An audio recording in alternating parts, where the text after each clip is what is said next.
Assalamualaikum semua, welcome back to Khairul Series. Terima kasih kerana masih setia menonton video-video dari channel ni. So guys, Alhamdulillah ramai yang nak Khairul ceritakan kisah-kisah Nabi dan para Rasul untuk setiap hari Jumaat. Sambutan yang Khairul dapat tu memang sangat menggalakkan daripada korang semua. Terima kasih banyak-banyak Khairul ucapkan sebab korang suka mendengar apabila Khairul menceritakan kisah-kisah Nabi ni. Jadi sempena hari Jumaat yang mulia ni, hari ni Khairul nak ceritakan kepada korang semua kisah tentang Nabi Adam. So tanpa membuang masa anda semua, jom kita start the story.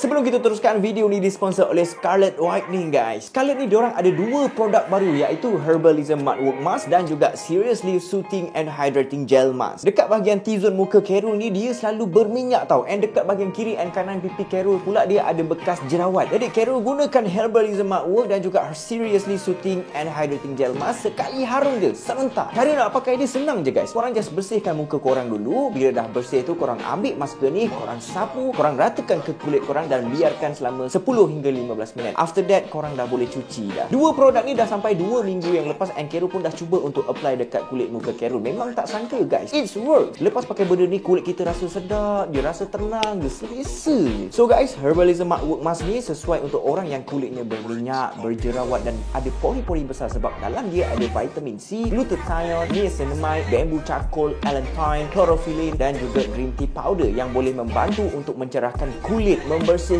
wajah kita and membuatkan kulit kita jadi lebih calming. Manakala untuk Seriously Soothing and Hydrating Gel Mask ni pula sesuai untuk orang yang kulitnya kering, kulit kusam dan juga ada bekas jerawat sebabnya dekat dalam dia ni ada vitamin C, grapefruit water, seven berry extract, ginseng extract, centella aslatica, rose flower water dan juga allantoin yang di mana kaya dengan antioksidan, boleh cegah kerosakan pada kulit daripada radikal bebas, boleh buatkan kulit nampak cerah dan juga anti-aging guys. Kalau korang nakkan barang ni, korang boleh tekan link yang ada dekat bawah. Khairul ada provide link. So jangan lupa untuk follow Instagram Scarlett Whitening. Jom sambung video.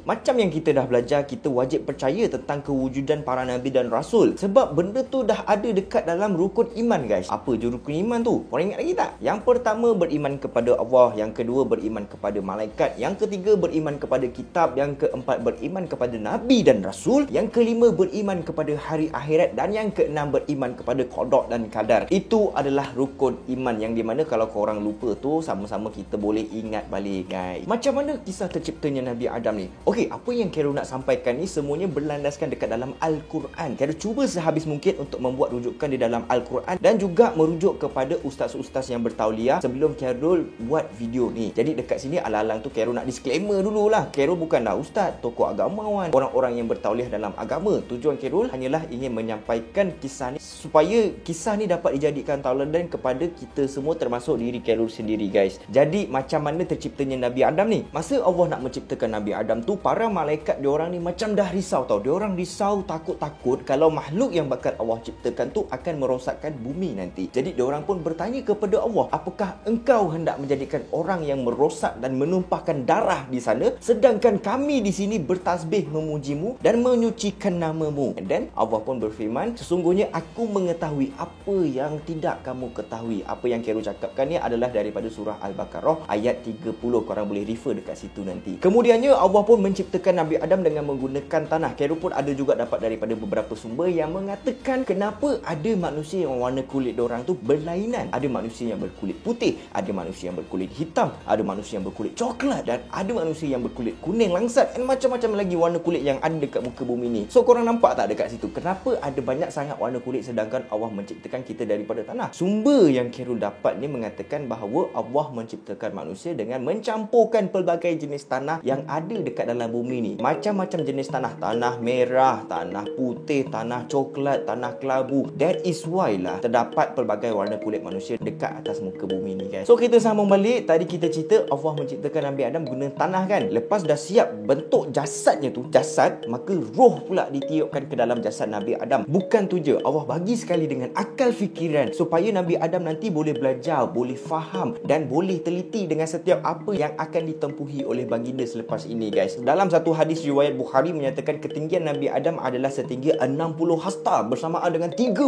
meter. Cuba korang bayangkan, kita punya tinggi sekarang ni baru 1.5, 1.6, 1.7. Itu kita kira sebagai average lah untuk orang dewasa. Average tinggi Nabi Adam 30 meter guys. Senang cerita, tinggi dia tu lebih kurang sama dengan bangunan 10 tingkat. Korang bayangkan, tak ada benda yang mustahil dekat dalam dunia ni jika ianya melibatkan kuasa Allah Subhanahu Wa Taala. Selepas Nabi Adam diciptakan, Allah pun perintahkan malaikat dan juga iblis untuk sujud kepada Nabi Adam. Malaikat sujud dekat Nabi Adam, tapi iblis tak. Iblis tak sujud. Kenapa iblis tak sujud? Sebab dia rasa darjat dia lebih tinggi daripada Nabi Adam, sebab iblis tu diciptakan daripada api, tapi Nabi Adam diciptakan daripada tanah. So guys, disebabkan iblis tak nak sujud dekat Nabi Adam, cerita dia sebelum kejadian ni berlaku, iblis memang duduk dekat dalam syurga tau. Tapi disebabkan benda ni lah, disebabkan perkara ni lah, Allah buang dia daripada syurga. Lepas dah kena buang daripada syurga, maka iblis berjanji dengan Allah yang dia akan menghasut keturunan Adam untuk melakukan kemungkaran dan akan duduk dengan dia dekat dalam neraka nanti. Itu adalah janji iblis kepada Allah. Okey guys, Allah menganugerahkan Nabi Adam dengan usia yang panjang. Berapa tahun tu? Ada banyak riwayat yang kata selama 1000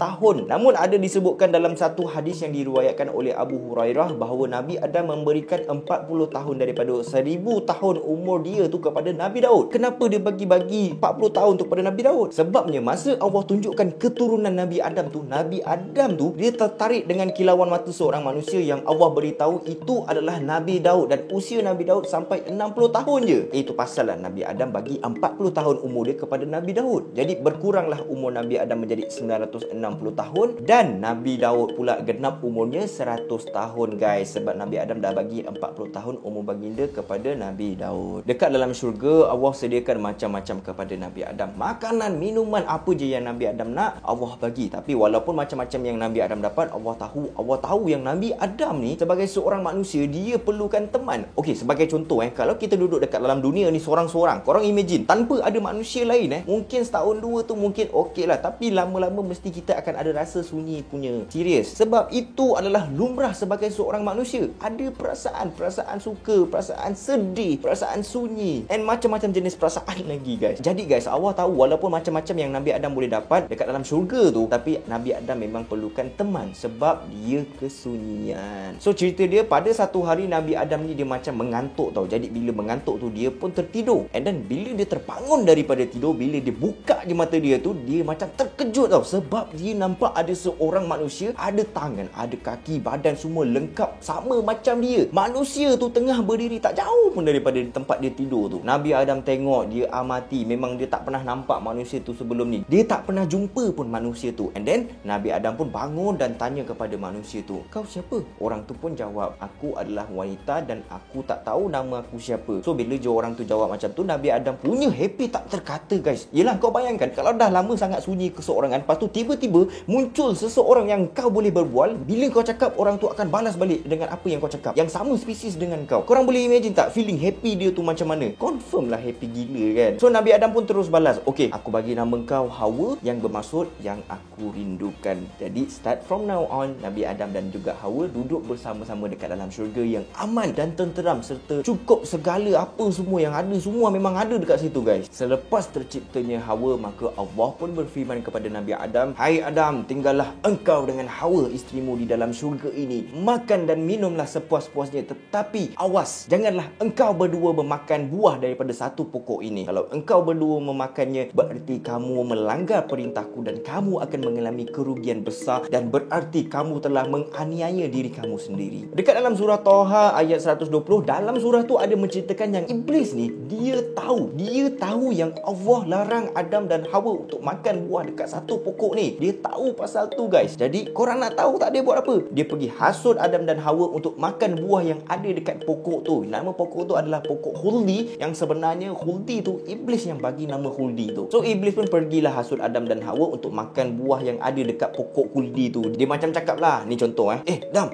kalau kau makan buah ni, kau akan hidup abadi dan takkan mati. Tapi Nabi Adam dia tak terus termakan dengan kata-kata iblis tu lah. Iblis ni dia pandai guys. Dia pergi pujuk, dia pergi bisik, dia pujuk, dia bisik, dia pujuk, dia bisik. Finally Adam dan Hawa pun termakan dengan penipuan iblis tu. Apa yang iblis cakap tu semua adalah satu penipuan. Dia tipu guys. Sebenarnya buah Khuldi ni dikatakan buah yang berasal daripada bumi. Sifat buah tu tanah. Sebab itulah bila je Nabi Adam makan buah tu, dia rasa macam nak membuang sebab buah tu daripada bumi guys. Selama ni kalau Nabi Adam makan makanan daripada syurga yang memang tak pernah rasa nak membuang langsung guys. Tapi selepas dia makan buah khuldi tu terus jadi macam gitu guys. Dia rasa macam nak membuang tau. Jadi Allah pun berkata kepada Nabi Adam, bukankah aku sudah melarang engkau daripada makan buah itu? Aku pun sebelum ini pernah berpesan, jangan sesekali engkau terpedaya dengan tipu helah iblis dan syaitan. And then Nabi Adam dan Hawa pun mengakui kesalahan yang dilakukan dan sangat menyesali perbuatan diorang tu. And diorang pun bertaubat. Kemudian Allah mengarahkan Nabi Adam dan Hawa untuk turun dan tinggal dekat muka bumi. Masa Nabi Adam dan juga Hawa diturunkan ke bumi, iblis pun ada sekali masa tu. Iblis pun diturunkan ke bumi juga guys. Diorang ni tak diturunkan dekat tempat yang sama tau. Diorang ni diturunkan dekat tempat yang lain-lain. Nabi Adam diturunkan dekat puncak bukit di India, manakala Hawa pula diturunkan dekat kawasan tanah Arab. Lepas je 40 hari diorang terpisah, finally Allah takdirkan diorang untuk berjumpa kembali dekat Jabal Rahmah, dekat Arafah. Pada awal kehidupan dekat bumi, Allah bagi 8 pasang lembu. Maksud pasang tu jantan dan betina lah, sebab dia pasang kan. Kenapa nak kena jantan dan betina pula? Supaya dia boleh beranak pinak guys. Bukan setakat lembu je yang Allah bagi. Allah bagi 2 pasang kambing dan juga 2 pasang kambing biri-biri kepada Nabi Adam. Semua tu Allah bagi supaya Nabi Adam dapat menjadikan haiwan-haiwan tu semua sebagai ternakan. Daripada ternakan tu, dekat situlah benda tu boleh dijadikan sebagai makanan, pakaian and so on. Contoh dia macam lembu Apa yang kita boleh dapat daripada lembu? Kita boleh dapat susu, kita boleh dapat daging. And then kambing biri-biri, apa yang kita boleh dapat dekat dalam kambing biri-biri tu? Kita boleh dapat bulu dia. Bulu dia tu kita boleh jadikan sebagai pakaian. Proses nak buat semua tu Allah ajarkan kepada Nabi Adam. Bila diorang buat semua tu, diorang sedar bila diorang duduk dekat bumi ni, hidup diorang jadi susah guys. Macam-macam diorang kena tempuh. Yelah, kalau duduk dekat syurga semuanya dah siap terhidang. Tapi bila dekat bumi, kalau nak makan kena cari makanan sendiri. Kena bercucuk tanam, kena bela lembu, barulah kita akan dapat makan. Bukan setakat ternakan dan tanaman je, Nabi Adam juga ada buat telaga. Telaga tu macam perigi lah untuk dijadikan sebagai sumber air. And then Nabi Adam pun ada buat rumah juga untuk dijadikan sebagai tempat berlindung. Dia buat rumah tu dengan menggunakan pokok-pokok yang dia tebang guys. Bila dekat bumi ni, Nabi Adam tak tahu bila waktu untuk beribadah. Nabi Adam tak tahu waktu-waktunya tu. Jadi Nabi Adam pun berdoa kepada Allah, minta satu cara yang boleh buatkan diorang semua tahu waktu yang diorang boleh beribadah. So Allah pun bagi seekor ayam yang besar, dia tu sama macam unta tau. Warna ayam tu warna putih dan kalau difahamkan ayam tu berasal daripada syurga. So apa function ayam tu? Ayam tu akan berkokok bila mana malaikat sedang bertasbih ataupun beribadah. So daripada kokokkan ayam tu lah Nabi Adam tahu dah masuk waktu untuk beribadah guys. Allah juga turunkan 21 lampiran yang menyatakan tentang hukum halal haram binatang tertentu. Maksudnya daging haiwan apa yang boleh dimakan dan apa yang tak boleh dimakan. Lepas tu 29 huruf hijaiyah, iaitu huruf alif, ba, ta sampai ya, yang di mana Allah menegaskan tak ada siapa yang boleh menambah atau kurangkan walau satu huruf pun dekat huruf alif, ba, ta tu. Jadi dengan kenal huruf-huruf ni, Nabi Adam dapat belajar membaca lampiran-lampiran yang dah diturunkan kepada dia ataupun yang akan diturunkan kepada Nabi Adam nanti. Hawa pula dia merasakan proses mengandung daripada waktu pertama kali janin bergerak-gerak dekat dalam perut sampailah rasa sakit melahirkan. Hawa alami sendiri guys, walaupun terkejut and tak tahu. Yelah, sebab pertama kali dia mengandung, dia beranak semua tu dia macam just follow the flow je lah orang kata. Sampailah dia melahirkan anak kembar pertamanya, iaitu Habil dan Layutsa. Lepas anak kembar pertama, dia mengandungkan dan melahirkan anak kembar keduanya pula yang diberi nama Tabil dan Iklima. Jadi para ulama bersependapat yang di mana selama Hawa hidup, dia dah melahirkan seramai 240 orang anak. 240 orang anak tu, ramai tu. Dikisahkan juga anak cucu cicit Nabi Adam berkembang sehingga 40,000 orang lelaki dan perempuan. Jadi bila dah ramai macam tu, ragam dan perangai pun pelbagai, maka terjadilah banyak pertengkaran dan pertikaian antara satu sama lain. Allah pernah sebut dekat dalam surah Al-Araf ayat 24 ke 25, sewaktu Nabi Adam dan Hawa hendak diturunkan ke bumi, Allah ada berfirman, turunlah kalian daripada syurga menuju ke bumi dan kalian akan menjadi musuh antara satu sama lain. Kalian akan memiliki tempat tinggal di bumi sampai waktu tertentu. Disebabkan ramai di antara mereka yang berbalah, yang bertengkar dan macam-macam lagi ragam yang diorang buat, Allah bagi satu tongkat kepada Nabi Adam. Tongkat tu daripada syurga tau. Tujuan Allah bagi tongkat tu adalah supaya dapat mendidik mereka yang membangkang ataupun yang berkelakuan yang teruk. Rupa bentuk tongkat tu tak ada siapa pun tahu rupa bentuk dia tu macam mana. Yang tahu hanyalah Allah sahaja ataupun orang-orang yang hidup pada zaman Nabi Adam tu.